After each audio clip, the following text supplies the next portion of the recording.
everybody, welcome back. We're at the Something Wicked Film Festival. We got it right for the first time today. Boy, that's good. And we're going to be talking about finding film locations. You know, this is one of those things that you might not think about when you watch a movie, that somebody has to go out and figure out where they're going to shoot this thing, keeping it in, mind with the director's vision and that sort of thing. So we've got a bunch of new faces for you on our panel this week. In fact, I have not met two of these folks until just now. Chrissy and I go back a little bit, a couple years maybe, yeah. So if you would please, let's start from the left here and introduce ourselves as we go down. Tell us a little bit about yourself before we get into things.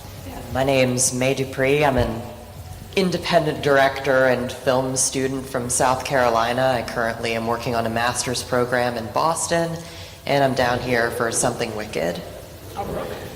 I'm Mike Green. I wrote and directed Catatonia. I'm from South Florida, and it's my first short film that I've done. So I'm very excited to be here, and appreciate Something Wicked for having me here. Cool. And I'm Chrissy Notes. I recently produced and wrote All Alone, which was yesterday, and I also act in a lot of different shorts, which will be today. And you guys know me. From way back. Let's talk a little bit about, okay, this is good because we got Mike, you had your first one. May, you've had a chance to do this a little bit.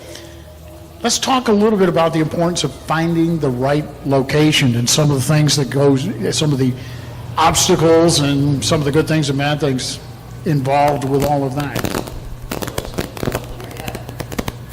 I got inspired working as a theater artist in that I think a location can actually create story. And sometimes when I'm just at home and have all the free time in the world, I don't really know what to do. But, working as a filmmaker with no money, you start to think practically and pragmatically, and you think, okay, what can I do with what I have? And for me, sometimes getting out there, really putting myself forward socially and making as many people around me think, oh, it might be fun to do a movie here, that gives me the chance. And when I see a space that puts a certain dramatic idea in my head, then that gets me going. That's pretty good. I think you nailed it with the budget. Yeah. We could talk no money all day long on this one, yeah. So that's definitely something you keep in mind. When I wrote it, since it was like my first writing, I wanted to try to not do anything too crazy, not have a lot of locations. I had 2 locations, and it's basically what did I have available to me? And luckily enough, I had my parents' house, and I had my father's office building that happened to be renovating at the time. So there was practically no one there. So I got to use an office room, and I wrote it, and it definitely worked out towards that. I think once you see, I scoped out a couple places, but to have a place that I felt comfortable, that I didn't have somebody breathing down my neck of like, what are you doing here? What is this? What is that? That definitely helps. I think you nailed it pretty much with it. You also want to make sure, does that location feel right? Does it serve the story? And to me, it felt like it did. So that's the locations I chose.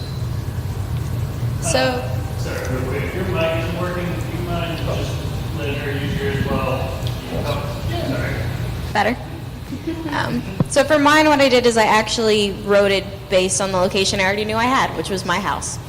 So I knew what it was going to look like. I could write it based on the feel I got from being in the different rooms and utilizing what I already had available, not having to try and reach out to anyone or have anyone breathing down that I'm ruining their floors and their blinds and everything else, because that's happened before.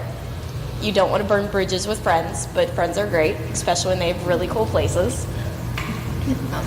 But if you have the ability to write for what you already know you have, I think it's a lot easier. But other than, you have to get out there and you have to reach out to people. A lot of like mom and pop places like to help out. They just want to thank you. They want to be spotlighted. You have to get very creative when you don't have any money to pay people. But I think writing for what you already know you have and knowing that space is a good place to start if you can. May was talking about theater stuff because my background started in theater as a little kid, and I did a lot of theater before I got into film work, and so as a director in theater, I never had any money either. They never gave me much of a budget. And I always had to look for shows that I could do on one set or whatever, where we didn't have to redress a set. So I was able to carry that into some of the shorts that I directed, because we never had any money for those either. So I think that's a big, important part of it. Like we said about not burning bridges, because I'll tell you what, you bring an indie film crew into a location, if you're not careful, I mean, sometimes you don't know the people you're working with, and I think it's important to leave it the way you found it, and sometimes that doesn't happen very much.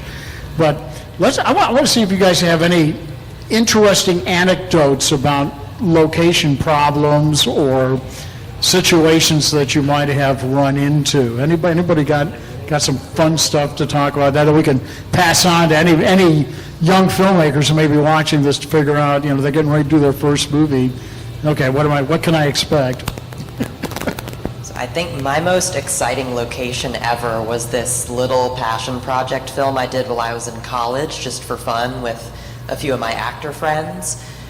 At the edge of my college campus, there was this disused church attached to a school, and seeing it from the outside, it just had this really decrepit, creepy, mysterious vibe, and I thought, that has to be...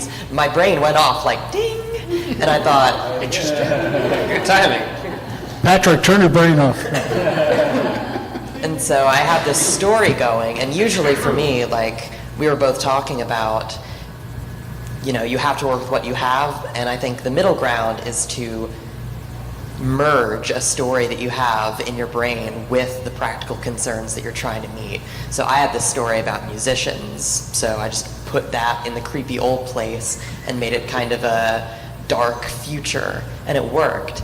And the best thing that happened on the location was I just expected it to be an empty building that might fall down and crush all of us. But once we got into the sanctuary of the church, I saw that there was an organ, and I thought, well, we have a schedule, and I had a plan, but also, that's a giant pipe organ. So maybe it might still work? So the three of us decided to go out there in the back to where all the electrical equipment was and start touching it without any insulated gloves. Don't try this at home.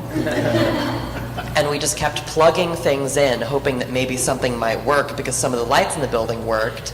And then once we plugged the last plug in, we heard these giant rotary things start whirring over our heads, and we were like, okay, we're changing the scene because now we can play a giant pipe organ. So my musician friend goes down there and starts noodling around on it, and the natural ambiance of the place just makes it sound like, Dracula or something. And that ended up turning what was kind of a dry, talky scene into the best part of the whole film, because we were willing to say, okay, we have this much time, we can try this and see if it happens. And it turned out it worked, and because we were willing to be flexible, it turned into something better. That's pretty good. I don't know how I can follow. It's a pretty good story. Me and Allison were talking about the actress in mind. The story at the office building in downtown Miami we were in, that unbeknownst to me, that she and the script supervisor, Noel, went outside and left their phones and got locked out. And we were on I think we're on the third floor. I didn't know where they were for a while. Nobody thought to go outside. We're trying to shoot.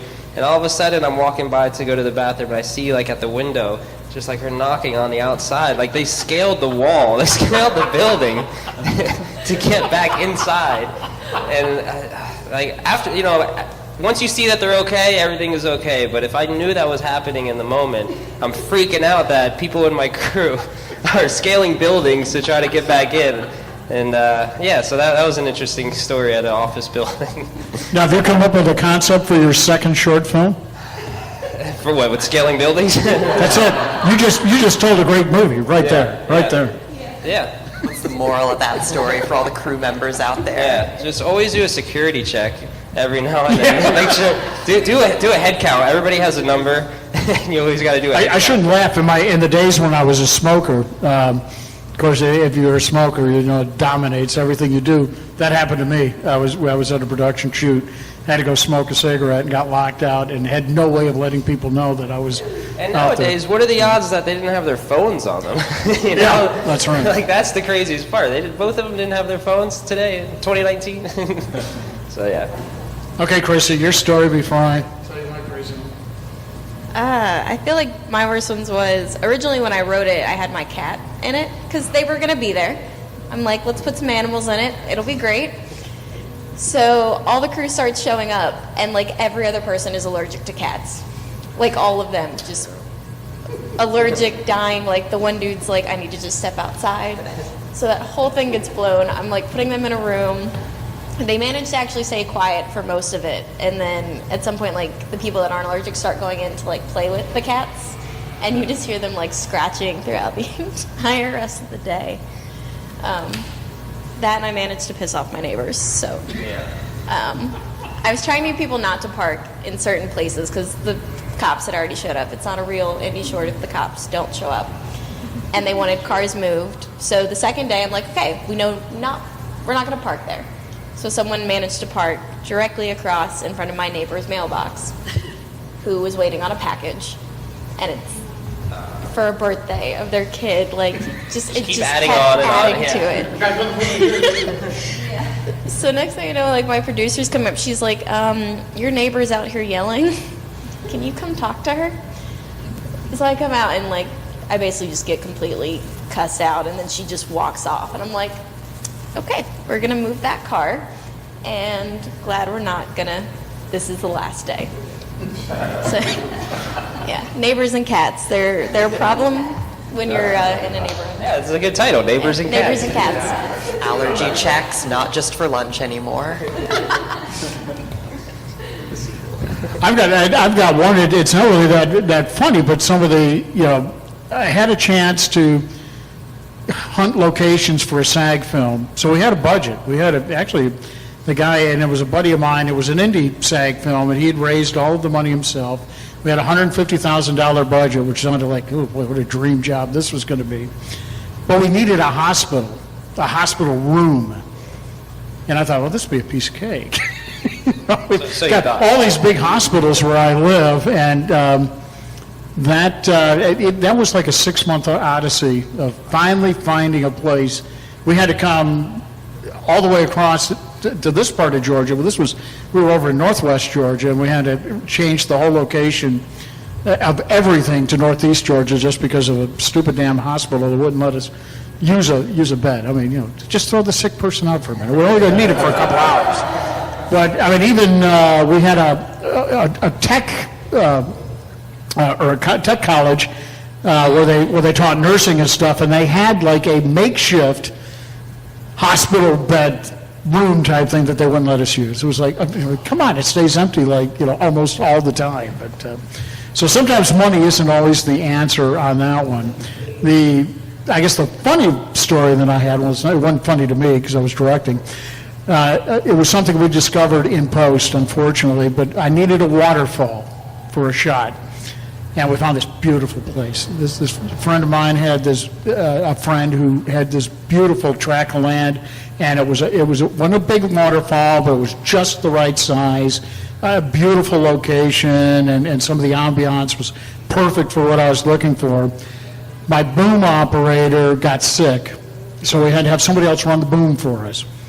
Unfortunately, I should have paid more attention to their skill set when it came to running a boom mic, because they weren't quite angling it towards the people talking and tended to lean towards the waterfall more. But this we did not know, because since the sound guy was sick, I didn't have one to monitor it while it was being shot. So until I got home the next day and started editing and realizing that here's this big dramatic scene, and all you hear is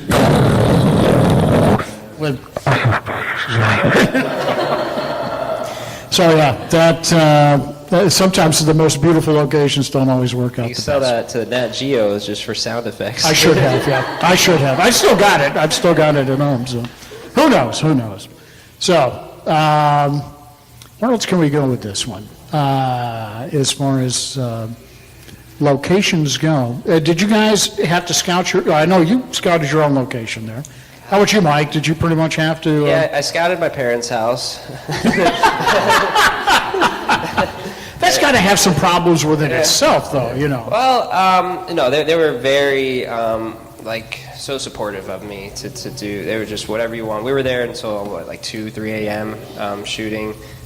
We did in the garage, which we converted into a room, which just laid perfect. It was a little tight, so that is interesting when you have a tight space to make sure you have just the essential people in there, so it's not crowding. You don't want the actors to feel like everyone's just hovering over you. So that is interesting on a location, the space involved with it. And then we also used the dining room area, which had tons of mirrors, which is also an interesting, oh man. Oh, that makes for a fun shoot. Yeah. So that's interesting too. But no, just the support I had for the locations was great. And then going down to Miami for the office building, where there was just a couple people on the floor, yet every time action was called, you just hear people running over. And for some reason, when action is called, planes go by, cars go yes, by. Absolutely. Even if you're inside, you're still hearing all these crazy noises. The scouting for that aspect of it came pretty easy once I was able to cement, yes, I got the okay to do that. So I felt comfortable with that. I got lucky on that aspect. You brought up something, and it was a nice segue into where I was going to go with some of the problems you have, even once you got the location secured and everything. You mentioned when you call action, hell breaks loose. I live way on the sticks, way out in the country, and I was shooting an apocalyptic type thing, so where I lived was perfect. I had about 7 acres of unfinished property, and we were going to use that. And I thought, this is perfect. It's quiet out here. All I have to do is make sure no planes are flying over, and occasionally we get a plane, but I'm not in a direct flight path. But it was the minute I yelled action on the first scene, I forgot, I'm out on a stretch where the Tour de Georgia likes to ride a lot, so on any given weekend I might have 50 or 100 bikers, and of course the minute I yelled action, I hear, it's like, so, yeah, sometimes even the perfect location, you're going to have problems, so. Here we go. Funny enough, I'm right next to an airport, and I think when we filmed, not a single plane went by. I don't know how that happened. Yeah. Instead, I think it was every neighbor's dog when we were outside. The chain reaction just happened around us, which it worked for the scene. It didn't totally overstep anything. But just all of a sudden, it's I realize every single person owns a dog. Yeah. So I had quite an experience doing real world location scouting outside of my social circle when I did my semester in Europe. So I spent many nights wandering the streets of Prague alone in the dark and the cold and the rain, looking at restaurants and apartments. Tip number 1, do this with friends or coworkers. It makes it a lot easier and safer. But it seems simple, right? Apartment, restaurant, what do you know? So we got an apartment just by scouting Airbnbs, because, they want your money, and if you give them a little money, it's no big deal to them. Then I had to find a restaurant, so I went into a lot of restaurants, took pictures without trying to look like I was a terrorist.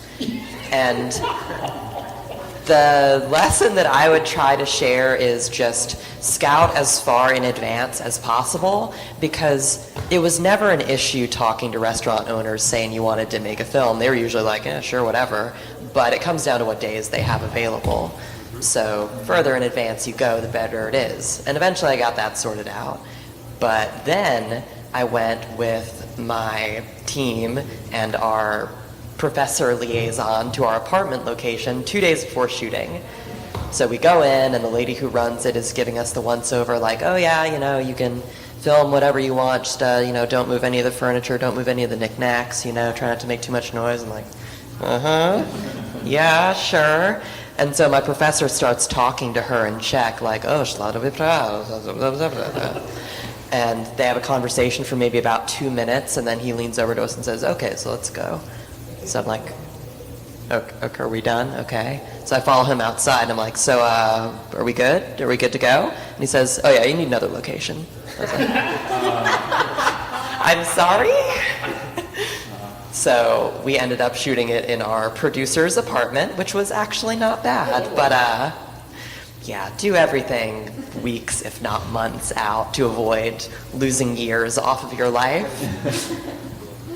I bet that speaks to, you're saying with budgets and stuff, but just the fact of knowing people, building connections that, I have a friend that works in a hospital. Maybe I can, just little ins like that, I would imagine always helps. Or you just have to turn on like that salesperson in you and just really talk your way into like, no, this is going to be great, and so yeah, the challenge is there. It's got to be crazy. I hadn't even thought about the camera stuff because we did run into that situation. If you're looking for a location, and of course you want to bring your camera with you and snap all these great locations, but times have changed. Where, someone just cruising around and shooting, and if it's not touristy type stuff, we actually had a crew get stopped. And they were wondering, because, if you're in downtown Atlanta shooting pictures and it doesn't look like you're like with a family or something like that. Almost bring someone. Everybody thinks terrorists now, and it is a different world we live in. So we learned real quick to announce who we were ahead of time and say, oh, by the way, we're going to be shooting some pictures around because we like this location. Is that okay? Just so they know, because people will call cops fast on some of that. So it's, just be really, really careful. And I think the other lesson I learned real quickly for a couple of films I did locations for was that people don't always get excited knowing the movies are coming.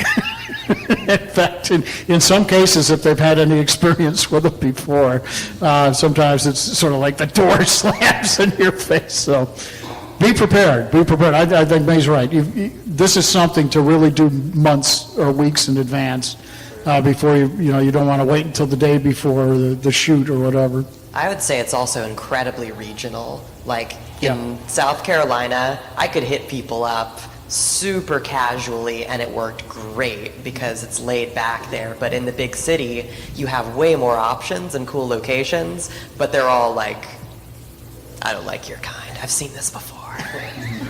Well, plus we're in Georgia now too, and a lot of people now are sort of savvy to the fact that when the majors come in here and shoot, they pay people. There are locations fees, and I love the fact that we've got so much work now in Georgia. It's outstanding. But for the indie filmmaker on a tight budget, you walk in and the person goes, "Yeah, how much per day do I make on this?" And it's like, we were sort of thinking free, actually. So you got to be prepared now. With success comes some of the other hassles that go with it. What am I forgetting here? There's got to be more. I know there's more. Well, you're speaking to regional. Like in downtown Miami, it's very interesting to shoot, especially outside, where you get some people who are like, how do I get in this? They're coming up to you like, what are you doing here? Let me get in on this. And there are other people who are like, get this away from me. We don't want cameras around my business. They're doing something shady. It's very interesting shooting in Miami? In Miami, yeah. In certain areas, yes. Are you surprised by this? So it's fun, though. Say hello to my little friend. Pretty much, yeah. Jump in, Chrissy. Yeah. Say something. I like that. I think a big takeaway is with scouting, like scout the times you're planning to film, because what's like a neighborhood or an office place looks like when you go may not be the same when you go at 10 o'clock at night or when you go at 6 o'clock in the morning. So yeah, know what's going to happen when you get there during those times. It actually happened to my friends where he was shooting at the Freedom Tower that we have by the AAA in downtown Miami, and his whole thing was it was like a blue color, or it was a specific color. When we got there, that he didn't realize the tower changes colors every night. So it ended up being a different color. It worked out, but it was just funny. Yeah, exactly what you're saying. Like you didn't realize, what the day you're shooting, the night you're shooting, what it's going to be like exactly when you get there. What about night shoots? We haven't talked about night shoots because that changes what locations you have access to as well. Yeah. I mean, for my crew, like they only do night shoots, it seems, because everyone's usually got a day job that they have to do. Yeah. So, call time is usually 8 p.m. and it goes until sometimes sunrise, and it's really interesting, just the psyche of that to do a night shoot like that. and then having to just have a normal day the next day. It's really interesting to do night shoots like that. For ours, I wrote it with a lot of night, and so my brilliant idea the first day was, all right, we'll start easy, we'll try and knock out some day, just like a little bit of night, and the second day we'll do all the night. Well, the second day was a Sunday, so it's now 2 or 3 in the morning, and we still have a lot more scenes to do. So having to make the call of, all right, guys, we need to kind of end this early, because by the time you guys pack and leave, it's going to be like sunrise, and you guys have to go work today. So I learned definitely to not put all the nights at the back end when people have to go to work the next day. It's not the best idea. But having worked on a feature where it was, I think, 6 p.m. to 6 a.m. for about 2 months, you adjust, kind of. But it's fun to get offset, and the sun's coming up, and everyone's going to work, and you're like, all right, I'm going to go to sleep now. So yeah, it definitely messes with your head after a while when you only are awake when it's nighttime. Anyone ever run into issues with noise and lights and neighbors and that sort of thing? Because that's one thing that some of the early films I worked at, we forgot about. We didn't even consider that crews can be loud. And if you have to use a generator or something, you can run into some issues. Well, that plus having lights outside that might be directed towards your neighbor's windows Yes. at 11 o'clock at night. They're not You fans get the of that Fernie either. pads, and you have to try to block it as much as possible. Yeah, a lot of my neighbors weren't fans of me after that. Other ones were like, can I just come over and watch? I'm like, perfect. I wish you all could be like that. But yeah, I think we had like a massive light outside, and it's super late, and it's shining directly into someone's window. Anybody have problems with locations where you had inadvertent people trying to, not knowing what it was, and getting in the middle of the set of the shot? So I recently filmed something. It was actually the thing in this festival. It was filmed in my apartment, and I had a couple of roommates who lived in the adjoining room, and I told them all about everything in advance. They were totally fine. They were like, oh yeah, no problem. We'll be out most of the night anyway. Do whatever you want to do. We'll stay out of your way. So we're having a pretty good shooting day, and we're getting towards the end of everything. It's maybe like 6 p.m. We have a little bit left to do, and they come back, and we hear them, so we wait a minute for them. They're just shuffling in, doing their own thing, and then one of them knocks on my door, and I'm like, oh, I'm sorry, are we disturbing you? Is something going on? And my roommate looks maybe a little bit out of it and says, hey, does anybody have a lighter? And I was like, anybody? Nope, it's 21st century. We finally have a film set where nobody smokes anymore. So then her boyfriend comes in and is also asking like, hey, sorry to bother, does anybody have a lighter? And so my roommate, a woman of the world, my co-star, a woman of the world with many fascinating experiences, teaches them how to light a joint using the stove burner. So I would say that's the value in cultivating a diverse team with many talents, not too specified to the film industry. Yeah, I mean, for mine, it was just in that office building where we thought, again, was pretty vacant and just being renovated. Seemed like a lot of delivery guys were coming in and out, just all day, just delivery, and you hear the footsteps coming in. But what's nice about that was the actors sometimes would just go with it. We would be in the middle of a take, and I ended up using a lot of just the banter that was going on that wasn't scripted. And that's like where you kind of get a happy accident out of it, which if you can get them, you take them. But in the moment, I'm just like, oh my god, wasting time. Just you hear the footsteps, you hear da da da da. I got a package, this and that. It's like I thought this was like who is here? Who's in this building? Getting all these packages all day, so popular.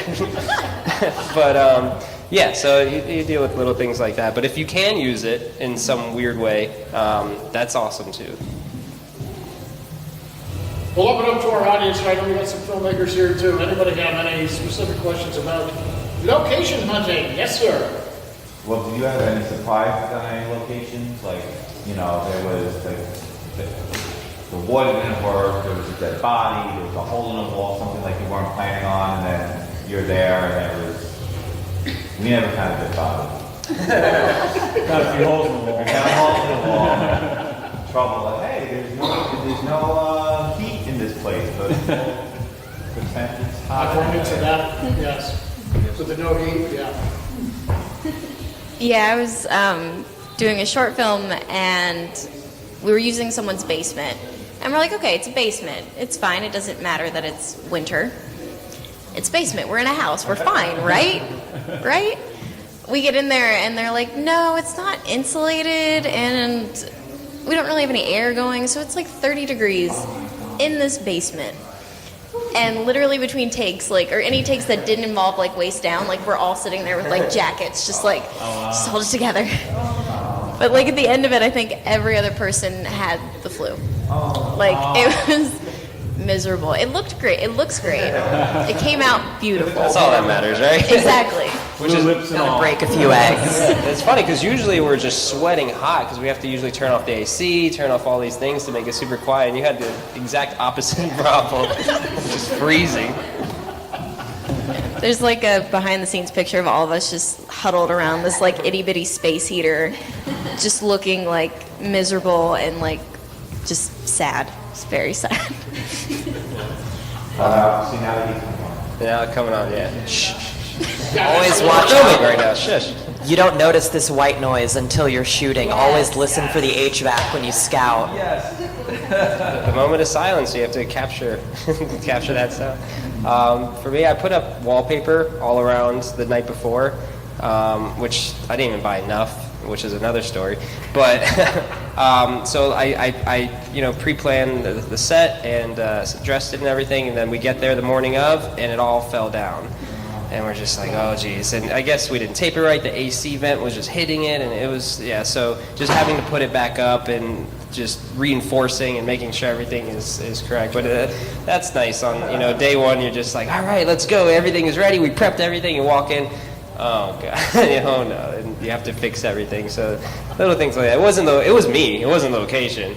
It was just the way I, didn't plan for it. But yeah, just tape it. I was trying to return the wallpaper, so I didn't want to mess it up too much. Again, no budget. I wasn't trying to go crazy with it. But yeah, so that was one thing that happened. That's another panel right there. Has anybody ever been on a set where they didn't break anything? Those exist? It's always me. I can't even pin it on anyone else. I'm always the one who breaks something. Okay, I've got a broken story. We were doing a 48-hour film festival, and of course anyone who's done a 48 knows the intensity behind those. It was the first one I ever directed, so I had a little extra pressure on me. I really wanted to deliver on this, and we had a guy. One of the cast members had this really nice house, so we were going to use his living room for a scene that we were doing. Had a big glass table, like a coffee table. And I was exhausted. I'd been up the day before, leading up to drawing the genre, and then shooting all night and all that. So without thinking about it, I was just sort of propping myself on this table, waiting for this perfect shot, and calling for a take, and all of a sudden there's a big crash, and I'm in the middle of the table surrounded by glass. The whole thing just exploded on me. So yeah, I don't think I've ever been on a set where I didn't break something, so that's impossible. I got time for one more question, if anybody's got a question, because we're just about out of time here. Go ahead, Devin. Chrissy? Yeah. We saw your film yesterday, All Alone, right? Mm-hmm. Very good. Yeah. I had a question. It's not so much a location question, but Okay. I noticed this one shot was really cool of the male. He played your husband or boyfriend in... Are you talking like the fight scene near the end, or? Yeah. Okay. There was one where there was one really cool shot where it was like, it wasn't like a 360, but it was like, what camera did you use for that? Or like, what's that? The time-lapse one in the bedroom? Yes. Well, we used the C100, but we did it as a life insurance. So we pushed in our Steadicam, wrapped it around, and basically once we got to our moment we wanted to do a time-lapse, Yeah. I basically just changed the color and temperature of the lights that we had, and okay. swapped out two different heads. So we had light coming in one direction and then changing to the other. Oh, well done. Yeah, that was really cool. Just stuck on. Yeah. That was my electric. Good answer. Screw your voice. Anyone else? Thank you, everybody. Thank you, May, Mike, Chrissy. See you next year.